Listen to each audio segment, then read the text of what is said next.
Hello, my name is Freddy Mendez. I am the Strategy Branch Chief for the department's Mobile and Remote Access Division, which falls under the Information Resource Management Bureau. I joined the department back in 2003 as an information management specialist, but now fall under the classification of IT manager. Since joining, I've served in 6 countries. My first assignment was in La Paz, Bolivia, and that was quite special. My parents are from Bolivia, so they just retired from the States back to Bolivia when I joined, and that was all by chance. When you're assigned, you're in these directed assignments for your first 2 tours, so you can really be posted anywhere around the world. I just got lucky that Bolivia was my first tour. My second tour was a directed assignment to Helsinki, Finland, 2 countries that couldn't be more different in culture, language, typography, and climate. And I spent 2 years there as well. After Finland, I spent 2 years in Nicaragua. And it's funny, I just came across an NPR article that wrote, one of the most popular songs by the Irish band U2. If you're familiar with that band, I like them. It's about a place, it could be Nicaragua, where the streets have no name. So while the major boulevards and all of the highways do have names in Nicaragua, some of the buildings even have numbers, but no one really uses them. So if you're trying to find your way around to find an office building or go to an interview, you're going to get in trouble. So the best way, and I found out, and a lot of people do, is by reference point. So when you're in the capital, you mostly involve the lago, which is the lake. So you could say 2 blocks up from the lake, and then go 3 blocks south, and then one down. So it was interesting. And then from Nicaragua, I moved to Geneva, Switzerland for 3 years to work at the U.S. mission to the United Nations. And as a graduate of international studies, I was excited to live around so many international organizations. And of course, the skiing was pretty amazing. I actually learned how to ski and fell in love with it there. Then from there, I spent 3 years in Geneva. I moved from Geneva, spent 3 years in Sydney, Australia, another hardship place, and then Bratislava, Slovakia. So all 6 amazing countries and fantastic experiences. I wish I could have stayed longer in all of those posts. Unfortunately, yes, depending on where you go, your first 2 assignments are directed, and other assignments could be 1 to 2, 3 years typically. Some posts out there are the 1 year, the really hardship posts that you only can, require you to stay for a year. But I'm actually in the process right now. I'm currently in Washington, but we're planning on going back overseas next year. So the bidding for us starts now for the year ahead of us. The typical day of an IMS really varies. It could depend on the size of the mission and where you are within your career. To better understand the structure, you have an IMO, which is an information management specialist, who's in charge of the entire section. And if you think about most missions, they can be embassies, consulates, or U.S. missions. They're split into the Information Program Center, which handles all the classified systems, and then the Information Systems Center, the ISC, which handles the unclassified. The IPC, again, just for all classified systems, is administered by American personnel only.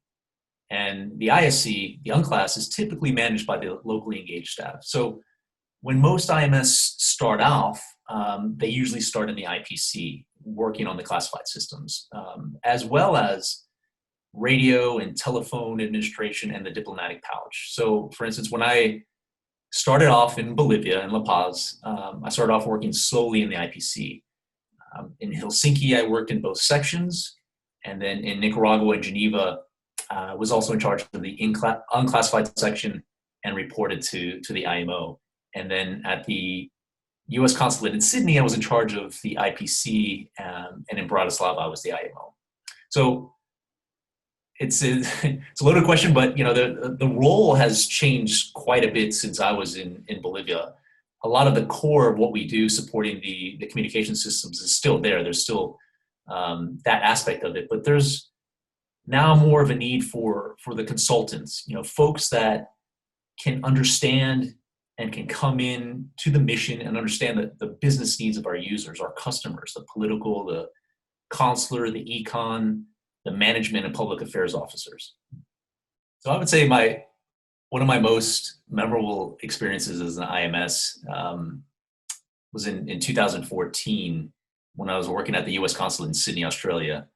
That's where 2 hostages were held during a 17-hour siege by a lone wolf gunman in a Sydney cafe, just a couple blocks from the consulate where we were at.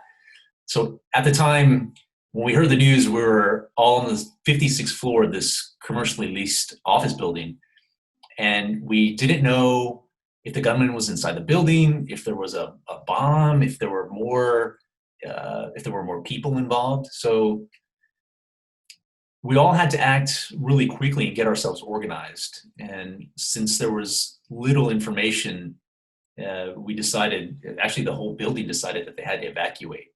And that included all the consular folks that were waiting to have consular services in our section. So my role was to ensure that first my staff was accounted for. That was first. And then I had to ensure that folks had the communication equipment, the radios, the computers, the links open so that we can contact Washington and be able to communicate with the operations center. And then we had to move to an alternate command center, an offsite location, and again, maintain that direct communication with Washington. So I never expected this to happen of all places, in Sydney of all places, right? But it really hit home the importance of the reliance our diplomatic colleagues have, or the community, on the communications and equipment that we support.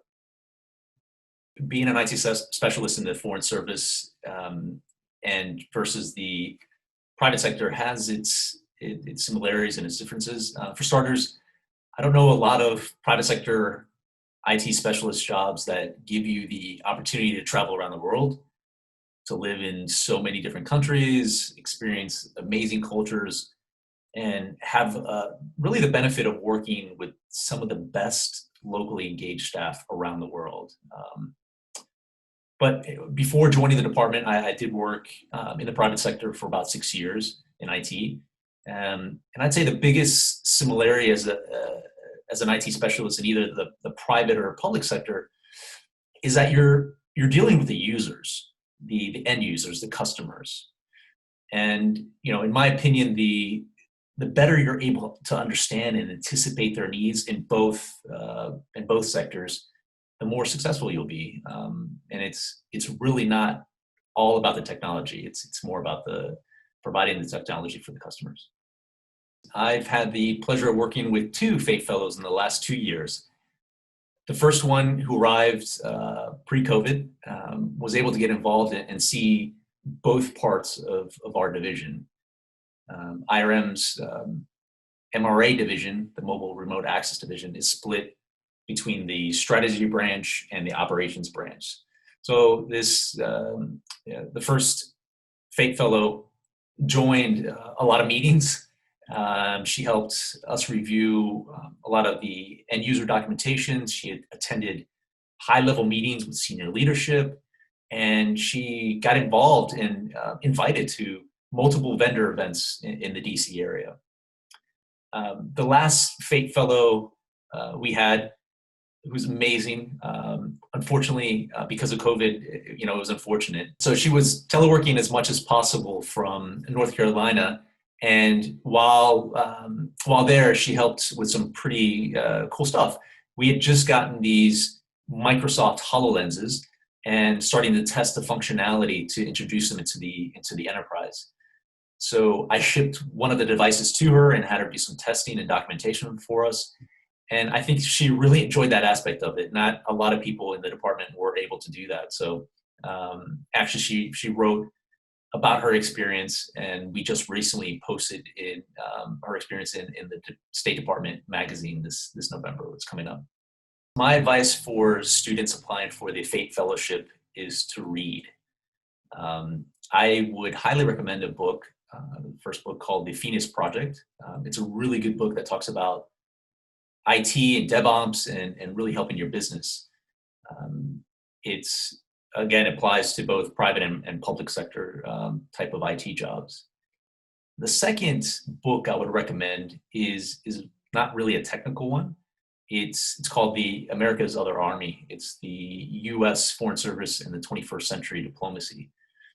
Again, it's all around that notion of really trying to understand who your customer is, the diplomat. And if you're able to do that when you apply and when you continue your career in the Foreign Service, I think it'll be a successful one. So continue reading, continue learning. That's my advice for people applying to the FATE Fellowship.